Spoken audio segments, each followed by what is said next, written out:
Hi, Lisa. Hi, Betsy, are you there? I am. Ah, fabulous. Good morning. Happy Monday. Happy Monday. Yeah. And you guys are getting ready to, me or her? Her. Oh, sorry, you're a little loud. I gotta turn you down. Is that better? Can you talk for a second, Betsy? 1, 2, 3, 4. 1, 2, 3, 4. 1, 2, 3, 4. No, that's okay.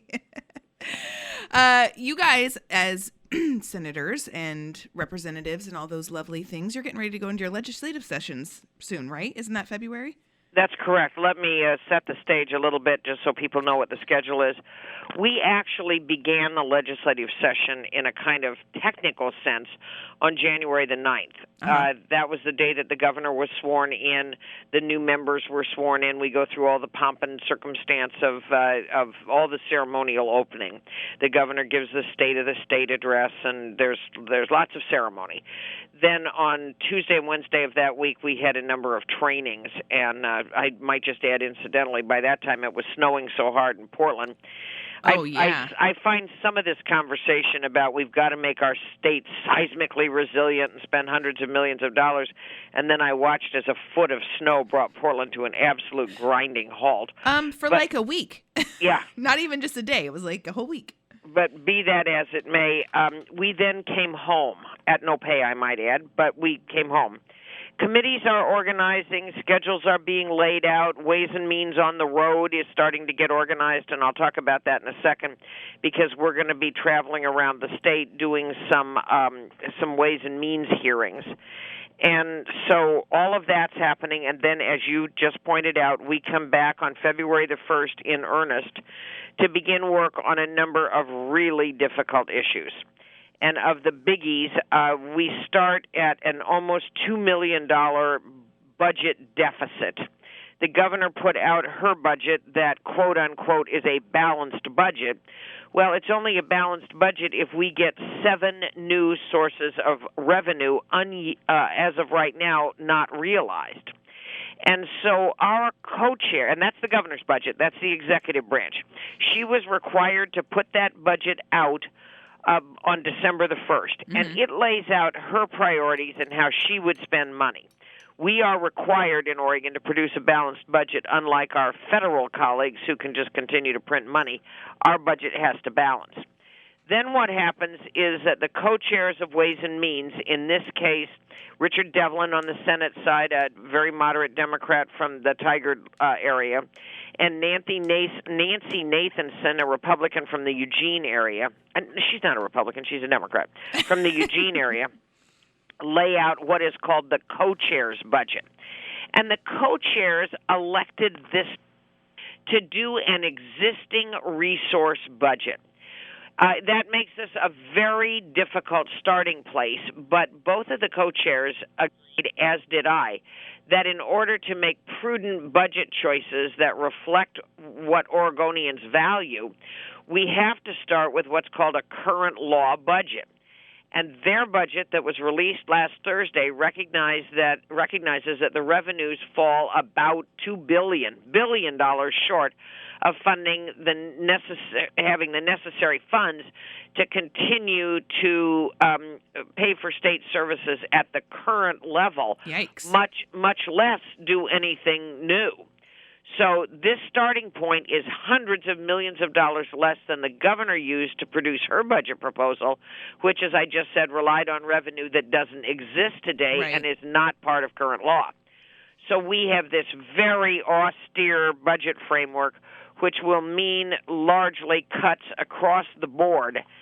And I'll just conclude by saying I think that there is a certain intentionality to this, that they did this on purpose, because this budget shows one path forward without additional revenue, and I think that this is a starting point to tee up a conversation about where can additional revenue come from. Sure. So we have, I started this conversation by saying we've got some big issues. We've got a current budget framework that shows that we don't have enough money to continue services at the current level across the board. Education, courts, corrections, natural resources, we can't do it. That then necessarily tees up a conversation about revenue, and how that occurs is going to be critical. I am hopeful that that conversation will be done with labor and with business and not to labor and to business. Because in my world, there would be a revenue conversation. It would also include a rigorous, disciplined review of our expenditures. Are we spending money in the right places? And it would include something about PERS, because I think it is incredibly irresponsible to ignore the fact that we have a $22 billion unfunded liability. If we were a private company with that kind of unfunded liability, the regulators would have shut us down ages ago. And then last but not least, we are still trying to deliver a transportation package that personally I think is going to be extraordinarily difficult. We have a screwed-up process to try to negotiate it. We're running out of time again because we frittered away this summer running around the state hearing everybody's problems. We know that there are problems. It's time to start working on the solutions. So Sure. that answers your question. Yeah, we're going to go back on February the 1st, and it's a mess. There's a meeting today at 5:30 at the port from the Port of Portland coming out to talk about transportation infrastructure. Are you participating? Are you aware of those? I'm sure you are. I am very aware of them, and they're doing them all around the state. Right. And so I am electing, because of other obligations today, to not go to the one in Tillamook. I will be going to the one in Clatsop County tomorrow. I just had stuff that had to get done today, so I cannot come over to Tillamook. But I'll be going to Astoria tomorrow. It'll be the same presentation, so I will hear it. I just won't hear it sitting in Tillamook. Can you talk a little bit about what those meetings are or what they're trying to gain from the meeting? I mean, I assume it's public input. Not really, because they're not my meetings. I didn't set them up. I'm just a guest. But let me hazard a very informed opinion. I think that the port is continuing the discussion about a need for transportation infrastructure. Sure. I think some of us, when we think about transportation, just default to roads. And the port is an example of what other things we ought to be thinking about. They run a marine terminal. We spent a fortune not all that long ago deepening the Columbia River to bring containers up. But because of a labor dispute on the docks here in Portland, our terminal here in the Portland area has become much less efficacious. But they have marine interests. They run Portland International plus some other smaller airports, so they have aviation interests. They're obviously a port, so they have other things that the ports are allowed to do under ORS 777. They rely on the roads. They rely on rail because they have some multimodal hubs. Mm-hmm. So ports tend to be uniquely multimodal. And I think that the port is coming out to talk about the need for some transload facilities where we're getting some trucks off the road and relying more heavily on rail. I think they are underscoring the fact that a transportation package ought to matter as much to a cheese producer in Tillamook or an onion grower in Ontario as it does to somebody, driving around in Portland. The congestion in Portland has gotten to the point that it is altering passenger and freight behavior statewide. If you can't get across Portland, that has ramifications for other shippers and producers around the rest of the state. Sure. So I think they are out helping to tell that story in concert with other transportation advocates. Mm-hmm. That's I think a very well-informed guess about what they're going to do. But I didn't arrange the meeting. I was just invited as a guest. Gotcha. If you're listening and you want to go, it's tonight from 5:30 to 7:30 out at the Port of Tillamook Bay Officers Mess Hall. I'm going to take a quick break. We're going to talk about Robies. You don't buy furniture every day, so it just makes sense that when you do invest in that new sofa or recliner, that you're paying the best price possible. The same goes for that mattress or your refrigerator. At Robies Furniture and Appliance, you'll find the top name brands, Maytag, Frigidaire, La-Z-Boy, Lane Simmons, Tempur-Pedic, and more, all under one roof and all at low, low prices. Roby's offers high-volume pricing and selection with small-town service and a smile. They have something in every price range and every taste. And don't forget, Roby's offers free delivery to veterans and active-duty military. See them right now for great savings, serving the folks who call the coast home. Roby's Furniture and Appliance, Astoria, Tillamook, Lincoln City, Newport, and Florence. So we're here this morning talking with Betsy Johnson. You were just out, was it 2 weeks ago, honoring with the Women's Resource Center, honoring Kathleen Marvin for all of her service? Well, unfortunately, that event was my idea, and we helped tee it up on a day that I could also then come over and go to the chamber event. Uh-huh. And we were in the throes of Snowmageddon. I was going to say, yeah, that's right. The Scappoose area. I had a foot of snow at my office. Our parking lot was completely frozen. I could barely get out of my sloped driveway to get down here to go to work. And I have to tell you, the prospect of driving over Highway 6 in freezing rain and ice scared me away. So I ended up sending a letter thanking her for 15 years of selfless service. Uh-huh. And I ended up sending Justin Oftemeyer what I think was a very nifty auction item that Tim Lockenmeyer from Nearspace bought. It is the opportunity to go up to Seaside and help set up the pyrotechnic display. So you get to go up and hang out at Seaside and actually set up all of the fireworks show that they shoot off on 4th of July night with the expert technician, and then watch it get shot off and spend another night in Seaside and then come home. That is really cool. We raised a little money at the chamber, and we cheered for Kathleen, and I didn't attend either event. That's right. They were the same day.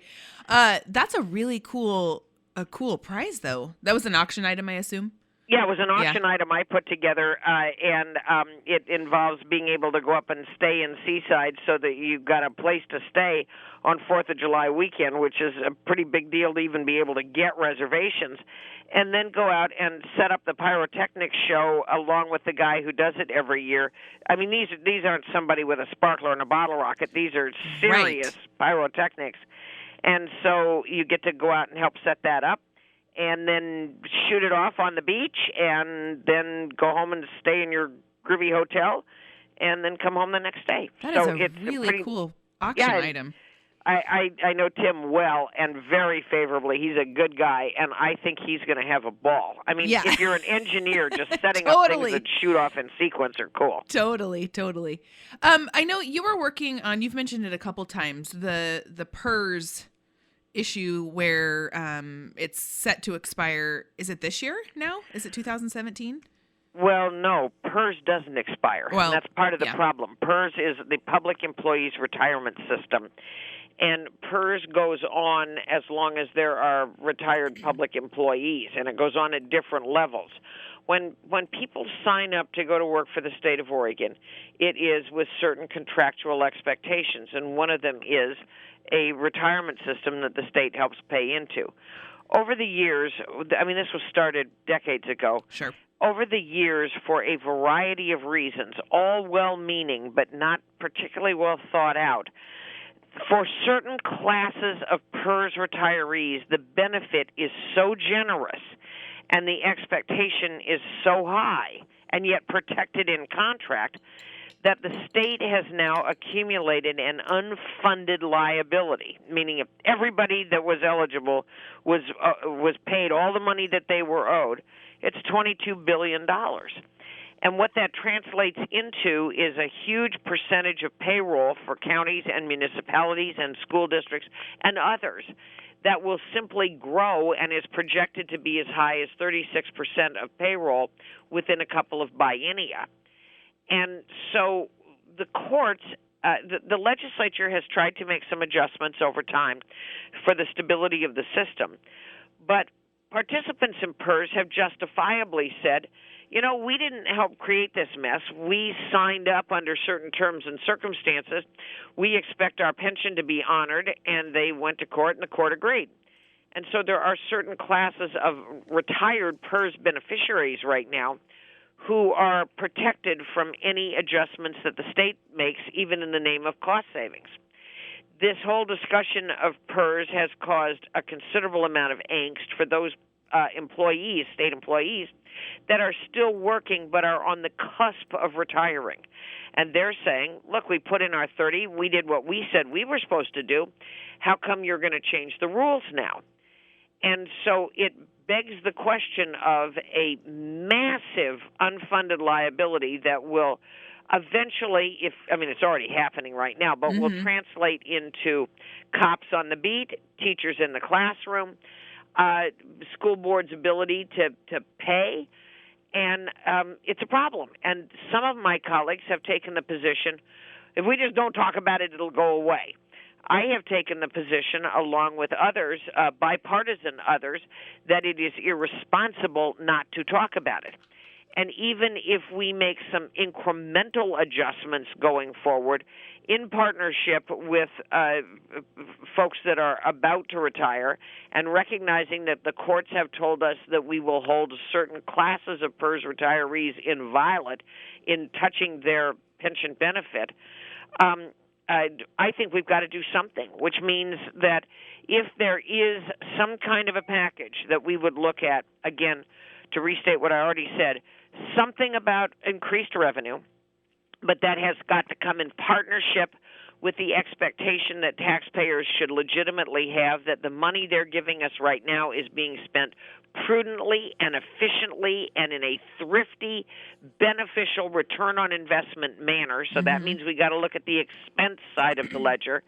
And then last but not least, I would couple that with some acknowledgement and some bills that even if the benefit were de minimis in the present term would help curb the unbridled growth of PERS going forward and thereby maintain the stability of the system.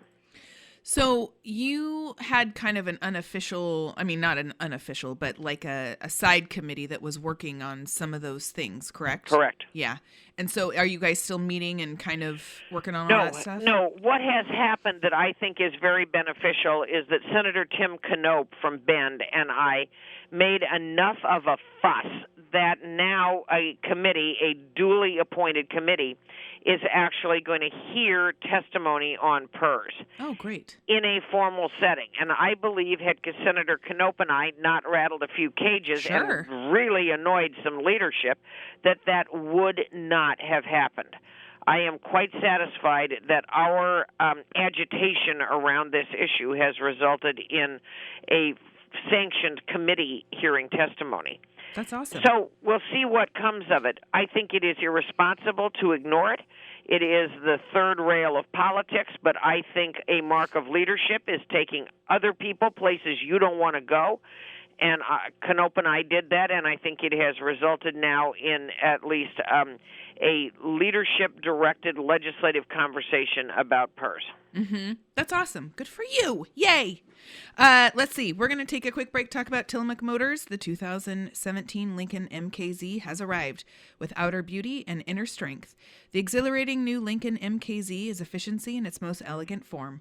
Every model in the lineup has a long list of standard features along with interesting options such as hybrid power or 400 horsepower turbocharged V6. On the move, it's surprisingly sporty. Drive one today at Tillamook Motor Company on the friendly corner of 5th and Main in downtown Tillamook. Tillamook Motor Company, a better place to do business. We're talking to Betsy Johnson here this morning, and I was poking around on your website. Not just you have a legislative website, but you also have your own website that has. I just thought it was interesting that you have a weekly radio show. Right? That's correct. Yeah. Which you can listen. It plays on your air. It does. Saturday mornings at 9 on our 1590 AM station. But it's also a podcast, I think, or uploaded at least to your website. And you're also on Instagram. Look at you being all social media like. Oh, yeah. Make no mistake. I have somebody helping. Oh, I'm sure.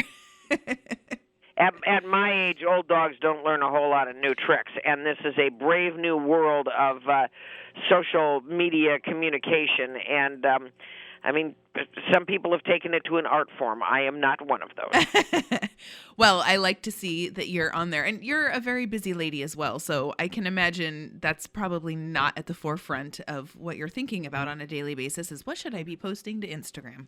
That is exactly correct. It is insanely busy because I think what folks don't realize is that it is not just the legislative session.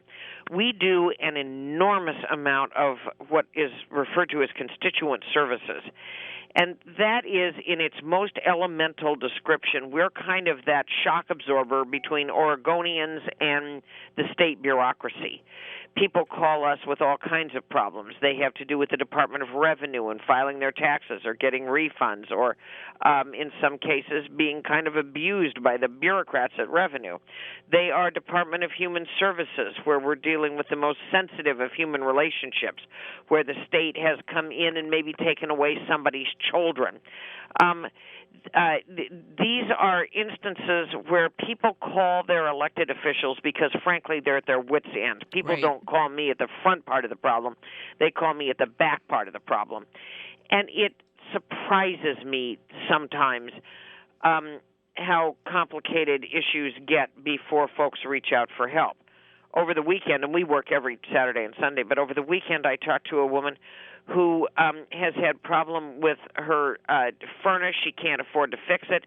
Her family of 3 is living in one room with a space heater right now. And so to the best of our ability, we try to make connections that facilitate resolutions to some seemingly, at the front end, intractable problems. I've got DEQ coming to Columbia County to do some water tests around a mobile home park where there's a question of sewage escaping onto the neighbor's property, allegedly. I don't know until the tests are done. We've got issues of economic development. We've got issues of just folks, in some cases, inability to deal with sort of the constraints of day-to-day living, whether it's financially or it's mental health or it's physical health or it's school districts. We're that shock absorber that tries to help facilitate the linkages between Oregonians and the state bureaucracy. Yeah. I think that's great. I'm sitting here while you're talking, looking at your, because you can just click from your website over to your Instagram, and it's amazing where you travel, and just, I feel like you're never in the office, and I know you have to be in the office because you've got things to be done, but you really make a concerted effort to get out and make appearances and talk to people and be present at these events. It's amazing. Oh, I don't know how you do it. That has been one of the hallmarks of my service in the legislature is accessibility. I answer my own phone when I'm here. I'll drive. This year because of the weather, it cut down a little bit, but I'll drive somewhere around 70,000 miles a year. It's from Scappoose, it's an hour and a half to Tillamook. From Tillamook, it's an hour and a half to Astoria, and from Astoria, it's an hour and a half to Scappoose. Yeah. and that's with good traffic. You get stuck in Seaside, and you could be there for weeks. But we're out and about a lot. Now, that will change once the session starts. Sure. Once the session starts, I have committees that meet every single day, Monday through Friday. And it's a little slow in the beginning, so I'll still be out and about. But by the time we get to the end of the legislative session, it is physically impossible for me to leave the building. My meetings start generally 6:30, 7 in the morning, and we don't get out of there until 7 at night. And so people will invite me to do things, and I will have to decline because of the session. But please believe it's not for lack of interest. It's physically, I can't finish my work in Salem and make it to Tillamook or Astoria by the time the events, especially evening events, start. And during the day, it's impossible because I'm required in committee and my office in Salem discharging my legislative responsibilities. Right. And how long does the legislative sessions, how long do they last? Well, now they have a finite period of time. It used to be that the legislature met in the odd-numbered year, and we could stay there as long as we wanted. And I have stayed until almost Labor Day, from January until damn near Labor Day. Wow. And so when the voters voted in having the short session in February, that curtailed the amount of time that we could spend during the long session. So we will be out by the 4th of July unless the legislature affirmatively votes to keep us there beyond that date. Mm-hmm. And then the short session is functionally the month of February. Now, people are trying to expand the short session, and I object to that. I do not want us to turn into a professional legislature where we're there all the time, cranking out laws all the time. I still cling to the kind of sepia-toned notion of a citizen legislature where we actually return to our jobs, we go back to our communities, and that we have that connect point with the places that are good enough to send us to Salem to represent them. I think that's essential. And I see us creeping towards a more institutionalized and professional legislature, and I don't like it. My dear sweet mother, who's now up in heaven, used to say that instead of 90 people meeting every 2 years, if 2 people met every 90 years, Oregon would be safer. Obviously, that's a gross exaggeration, but the point of the story is I do not want to lengthen the time of the sessions. It costs a lot of money to have the legislature there. If we didn't screw around so much, we could get our work done more efficiently, and we have proven that by curtailing the length of the long session. And that's not to say that, there shouldn't be ample opportunity for citizen input and thoughtful debate on subjects, but sometimes our thoughtful debate ends up going on pointlessly for more time than is required. We need to get the people's business done and get home. Right. Well, so are you going to be, will you be able to call in next month if you're in the sessions? Oh, sure. Oh, okay. Oh, sure. Okay, good. Well, we are out of time. Let's see, tomorrow we'll have Commissioner Josie on. Don't forget, senior meals, 11:30 at St. Mary's by the Sea in Rockaway Beach every Monday, Wednesday, and Friday, and also noon every weekday at the Kayawanda Community Center in Pacific City, as well as the Tillamook Senior Center at 4th and Stillwell. Cost us $3 for seniors and $6.75 for everyone else. Last day today is the last day to help homeless community members stay warm and dry this winter by donating a new or used clean tent, tarp, and sleeping bag at any Tillamook County Library branch and at the food bank. Items collected will be distributed at the Care Homeless Connect event on Wednesday, which will be running from 2 to 5 at the Sacred Heart Gymnasium. Blanket sheets, warm coats, gloves, and hats are also needed. Call 842-4792, extension 1708 for additional information. Tomorrow, weigh in on wayfinding at the Chamber. It's a small presentation on the upcoming wayfinding sign project. See their draft design and weigh in on the look and location of the signage downtown. That'll be held at noon at the Chamber's new location at 208 Main Street, which is also Bell's Office Supply. On Saturday, the Pioneer Museum is excited to welcome Oregon Humanities Executive Director Adam Davis as he presents From Saving to Serving on Intervening in the Lives of Others, an Oregon Humanities Conversation Project. This is Adam's third trip to Tillamook and the Pioneer Museum. This time, he's going to be focusing on the reasons why we volunteer, how we can best help others without being intrusive, and how volunteerism helps the world around us. And then also on Saturday, something very fun. The 9th annual North County Pie Day is coming to the White Clover Grange in Nehalem from 2:30 to 4:30. That's at 36585 Highway 53. It's a joint fundraiser for Food Roots and the White Clover Grange. It's $10 at the door, $5 for kids under 12. You get entry to an exciting pie auction with returning auctioneer Susan Tone, followed by an all-you-can-eat pie and ice cream feast. God, that sounds like my kind of event. I know, right? All-you-can-eat pie and ice cream? Yeah, sign me up. In addition, Liz Cole will kick off the festivities with her traditional and awe-inspiring performance of Ode to Pie. Thanks again, Betsy, for calling in. Always enjoy talking to you. Thank you for having me, and I hope everybody has a pleasant day. Yes, and thank you, Tillamook, for listening.